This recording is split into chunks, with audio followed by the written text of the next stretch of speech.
Hello friends, M के steno practice YouTube channel पर आपका स्वागत है।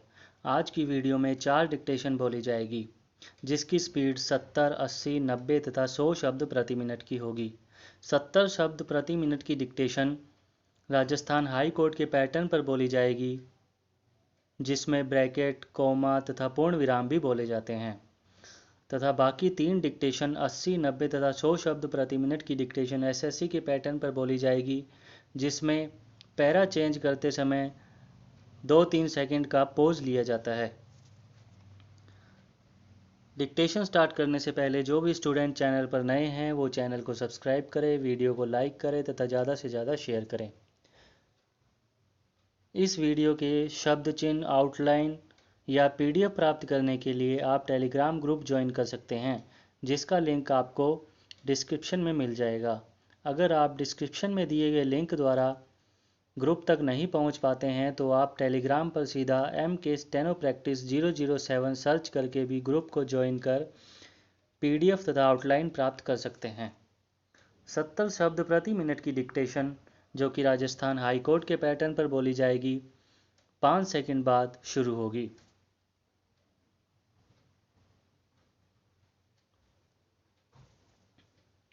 शुरू।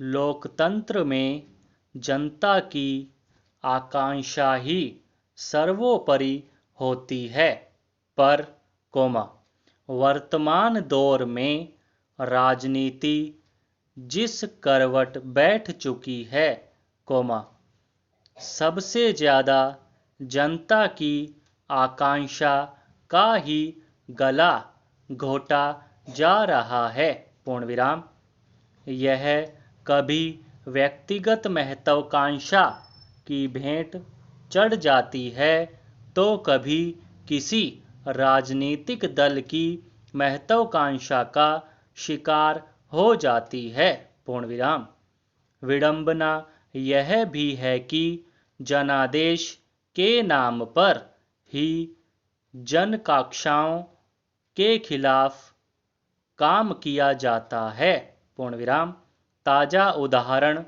राजस्थान के सियासी संकट में देखा जा सकता है, पिछले चुनाव में भाजपा की वसुंधरा सरकार के खिलाफ जनादेश मिला, हालांकि पूर्ण बहुमत की सरकार होने के बावजूद अक्सर गहलोत सरकार के अस्थिर होने की आशंका जताई जा रही है, उप मुख्यमंत्री सचिन पायलट के साथ गहलोत के मनमुटाव की बातें अक्सर सामने आती रही हैं, इस बार तो सचिन खुल्लम खुल्ला बगावत पर उतर आए और व्हीप के बावजूद विधायक दल की बैठक में अपने समर्थकों के साथ अनुपस्थित रहे, मध्य प्रदेश में कांग्रेस की कमलनाथ सरकार का तख्ता पलट होने के बाद से ही यह आशंका जताई जाने लगी थी कि अगला निशाना राजस्थान हो सकता है, हालांकि राजस्थान के हालात मध्य प्रदेश से भिन्न हैं, आंकड़ों में गहलोत सरकार ज़्यादा सुरक्षित दिख रही है, फिर भी पायलट की बगावत के बाद संकट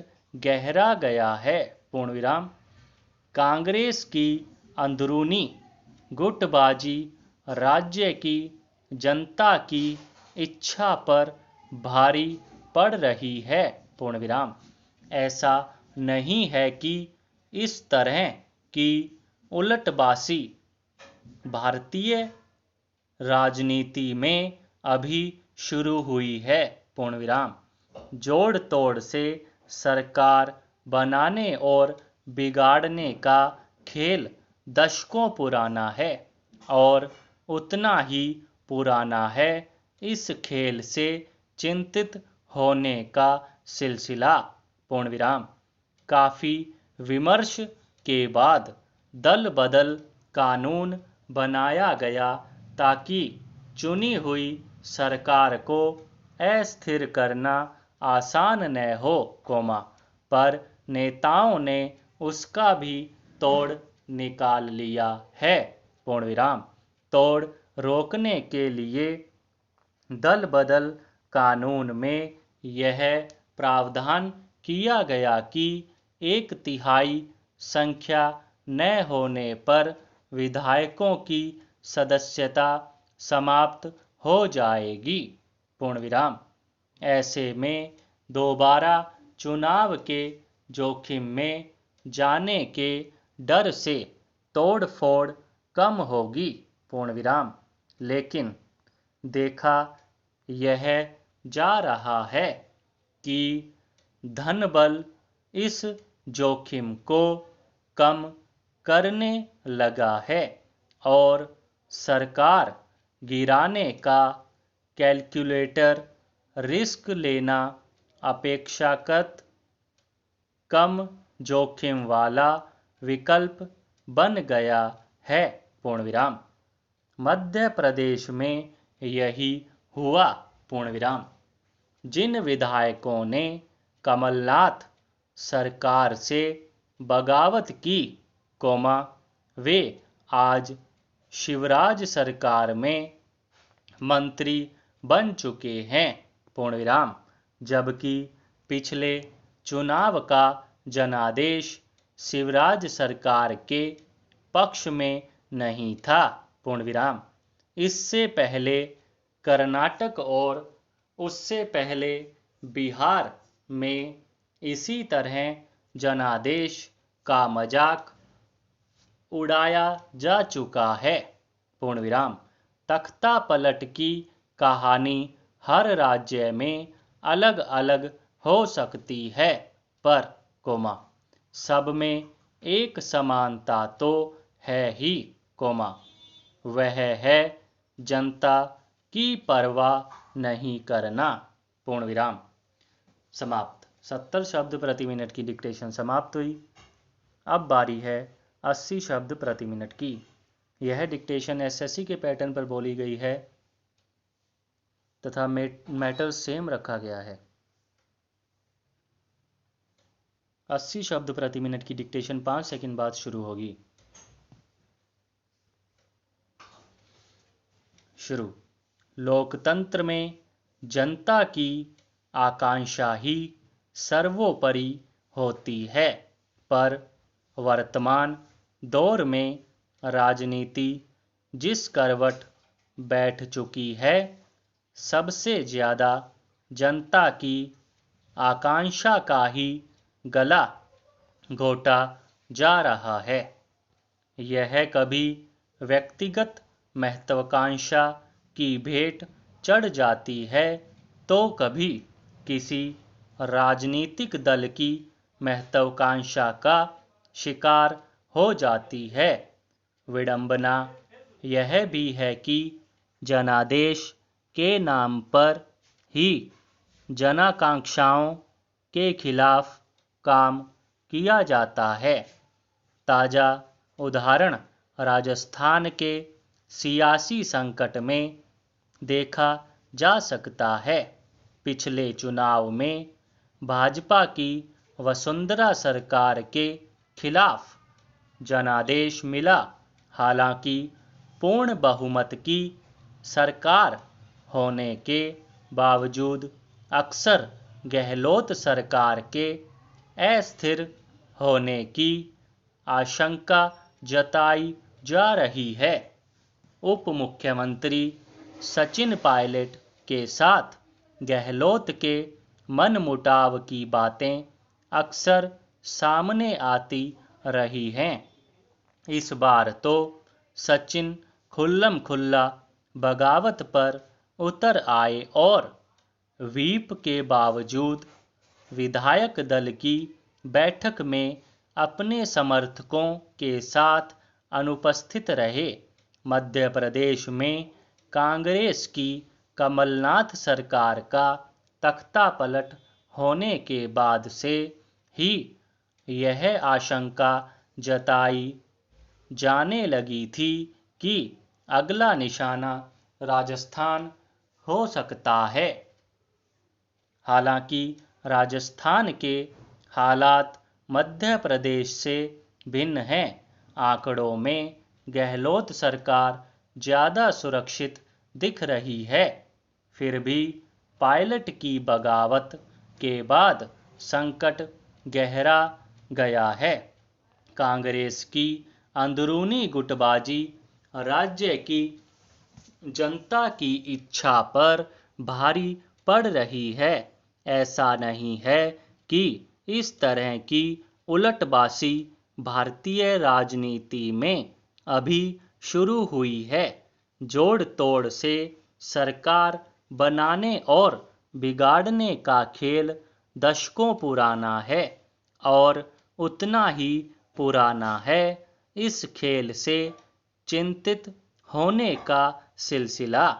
काफी विमर्श के बाद दल बदल कानून बनाया गया ताकि चुनी हुई सरकार को अस्थिर करना आसान न हो, पर नेताओं ने उसका भी तोड़ निकाल लिया है।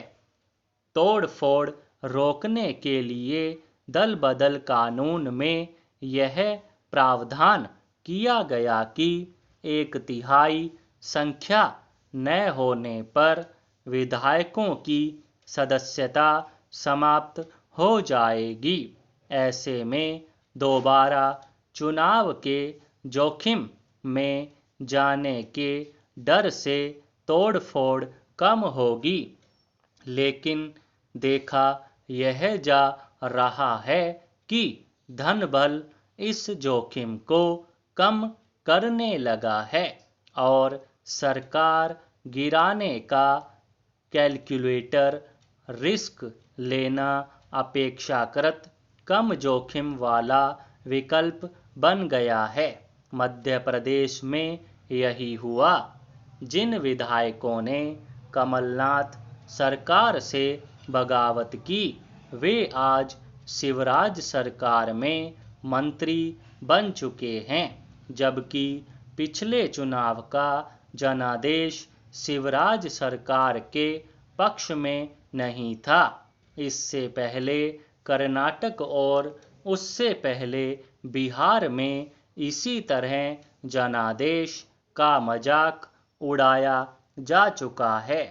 तख्तापलट की कहानी हर राज्य में अलग अलग हो सकती है, पर सब में एक समानता तो है ही, वह है जनता की परवाह नहीं करना। राजस्थान में सरकार आएगी या नहीं, यह तो आने वाला समय ही बताएगा, पर इतना तो तय है कि पिछले में चुनाव कांग्रेस की जीत के नायकों में एक रहे पायलट के लिए अब पीछे लौटना भी आसान नहीं रह गया है। देखना रोचक होगा कि कांग्रेस अपने ताजा संकट से कैसे निपटती है। समाप्त। 80 शब्द प्रति मिनट की डिक्टेशन समाप्त हुई। अब बारी है 90 शब्द प्रति मिनट की।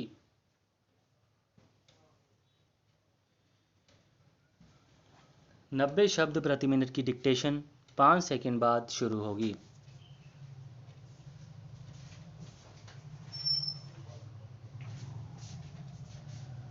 शुरू। पिछले दिनों देश के प्रधानमंत्री नरेंद्र मोदी ने उत्तर प्रदेश में आत्मनिर्भर भारत अभियान की शुरुआत की। उन्होंने कहा कि आपदा की अवसर में बदलना होगा, लेकिन ऐसा कर पाना आसान नहीं होता। इसके लिए संवेदनशील और दूरदर्शी नेता व सरकार चाहिए। लेकिन जनता में अपनी ईमानदार नोट का विश्वास दिलाकर अभियान में उनका भी सहयोग लेना आपदा को अवसर में बदलना ही कहा जाएगा। प्रधानमंत्री ने अभियान का उद्घाटन करते हुए कहा, हमने अपने जीवन में बड़े उतार चढ़ाव देना है। सामाजिक जीवन में कई तरह की कठिनाइयां आती हैं। किसी ने नहीं सोचा होगा कि पूरी दुनिया पर एक साथ इतना बड़ा संकट आएगा। ऐसा संकट जिसमें चाहकर भी लोग एक दूसरे की मदद नहीं कर पा रहे हैं। यह सच है कि किसी भीषण संकट के समय हाथ पर हाथ धरे बैठे रहने से न किसी व्यक्ति या परिवार का संकट टलता है, न देश समाज का। देखा जाता है कि संकट के समय पांवों की गति बढ़ जाती है। व्यक्ति, परिवार या भारत जैसा बड़ा देश ही क्यों न हो, पग की भाषा और बढ़ती पढ़ते जय पग में छाले हैं। वर्ष 1980 में 4 वर्ष पुरानी जनता पार्टी ने निकलकर भारतीय जनसंघ के नेताओं ने नया दल भारतीय जनता पार्टी बनाई थी। स्थानीय इकाई से लेकर केंद्र तक कार्यकर्ता न समर्थक किसी राजनीतिक दल के लिए वह भी एक संकट काल था। उस समय नई पार्टी पुरानी नींव, नया निर्माण के आधार पर बनी थी। उसके नेताओं को उस राजनीतिक संकट सापटने की दिशा ढूंढनी थी। नई पार्टी के प्रथम अध्यक्ष और एक संवेदनशील नेता अटल बिहारी वाजपेयी जी ने पार्टी के संचालन के लिए 3 सूत्र दिए थे: संगठन, संघर्ष और संरचना। तीनों सूत्र स्वतंत्र भी थे और एक दूसरे से जुड़े हुए भी। संगठन में बिना संघर्ष संभव नहीं था, लेकिन जनता की समस्याओं को लेकर संघर्ष करते हुए संगठन का विस्तार भी होता गया। तीसरा मूत्र संरचना भी। संकट से उबरने के लिए कारगर सूत्र तथा छात्र संगठन बढ़ाना और संघर्ष करना किसी राजनीतिक दल या सरकार का दायित्व और पहचान नहीं होती। वाजपेयी ने इन तीनों सूत्रों पर चलने के लिए देश भर के कार्यकर्ताओं को सक्रिय किया। नेताओं की कड़ी मेहनत करनी पड़ी। वर्ष 1980 में बनी पार्टी की केंद्र में सरकार 1996 और फिर 1998 में बनी। स्मरणीय है कि वाजपेयी की सरकार ने देश में एक नई पहचान और हर मंत्रालय की उपलब्धियों ने विशेष पहचान बना ली। इसका विशेष कारण था कि विरोध पक्ष में रहकर सरकार के हर विभाग द्वारा समुचित विकास की दिशा निर्धारित कर ली गई थी। इसके बाद पुनः पार्टी ने 1 दशक का विराम लिया, 2 चुनाव हारे। वर्ष 2014 में दमखम के साथ नरेंद्र मोदी के नेतृत्व में भाजपा की सरकार बनी और प्रथम पंचवर्षीय सरकार ने जनता के हित में अनेक योजनाएं बनाई और करोड़ों लोगों की लाभार्थी भी बना लिया। वर्ष 2019 में पुनः नरेंद्र मोदी की सरकार बनी और संसद का प्रथम सत्र ही उपलब्धियों से भरा रहा। अनेक ललित प्रस्ताव पारित हुए। 2019 का अंत आते ही एक ऐसे मंच ने दुनिया में दस्तक दी जिससे आज पूरी दुनिया जूझ रही है। कोरोना महामारी के इस भीषण संकट की स्थिति में भी प्रधानमंत्री ने वाजपेयी के दिए 3 सूत्रों को ही अपनाया है। समाप्त। 90 शब्द प्रति मिनट की डिक्टेशन समाप्त हुई। अब बारी है 100 शब्द प्रति मिनट की। उससे पहले अगर आपको यह वीडियो अच्छी लगी हो तो इसे लाइक जरूर कर दें। चैनल पर नए हों तो चैनल को सब्सक्राइब करें। 100 शब्द प्रति मिनट की डिक्टेशन 5 सेकंड बाद शुरू होगी।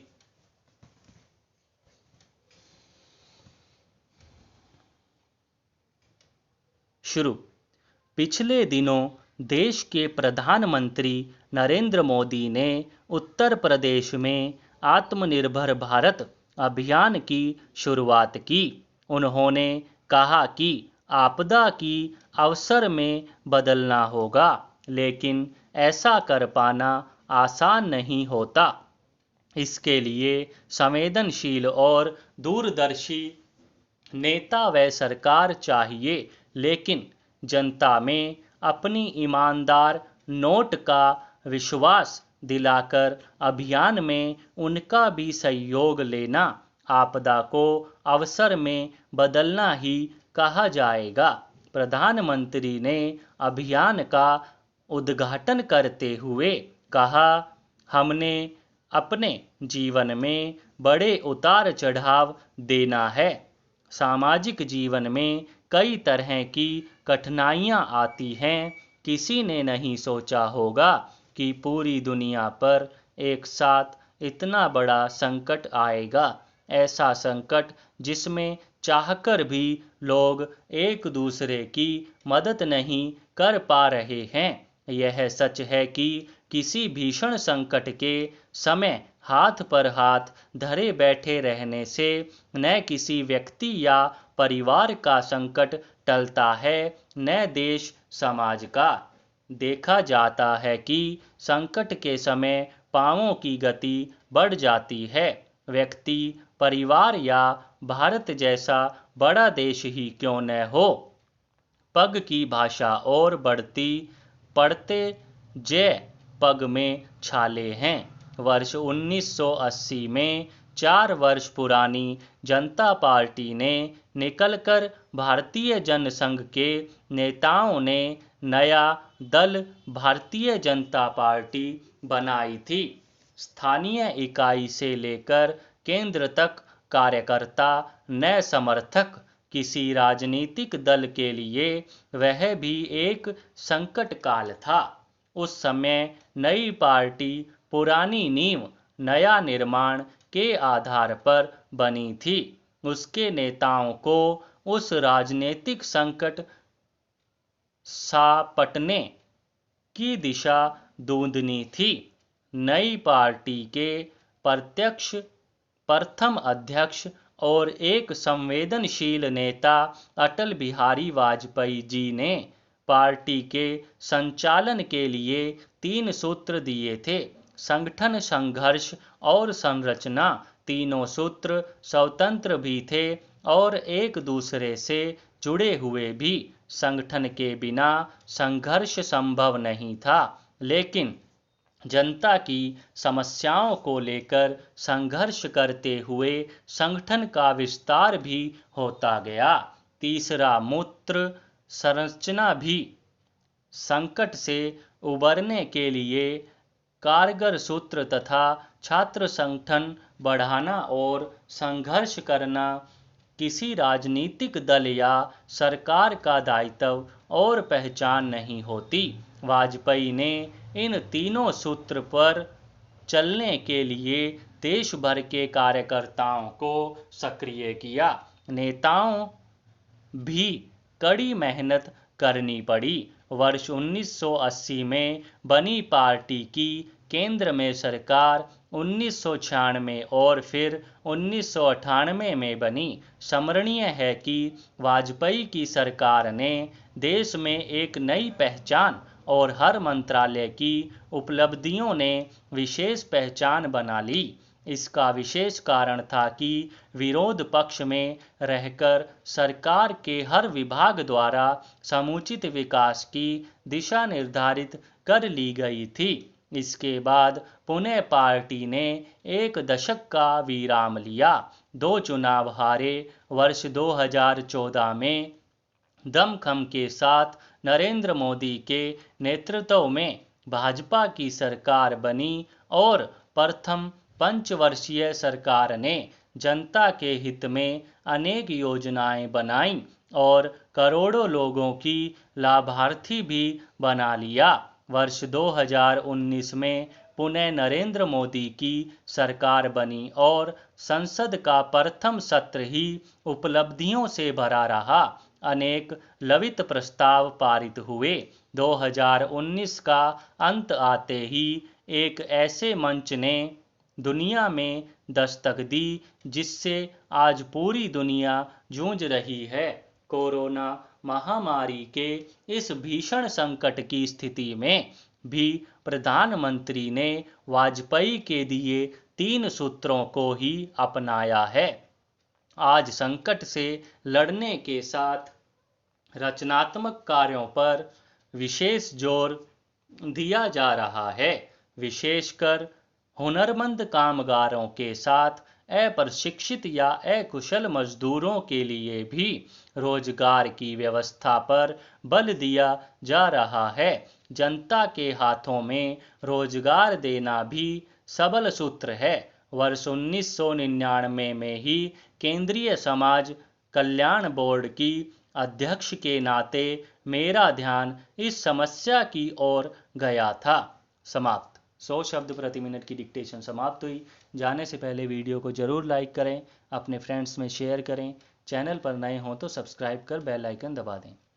PDF और आउटलाइन या सब चिन्ह प्राप्त करने के लिए टेलीग्राम ग्रुप ज्वाइन करें, जिसका लिंक डिस्क्रिप्शन में दिया गया है।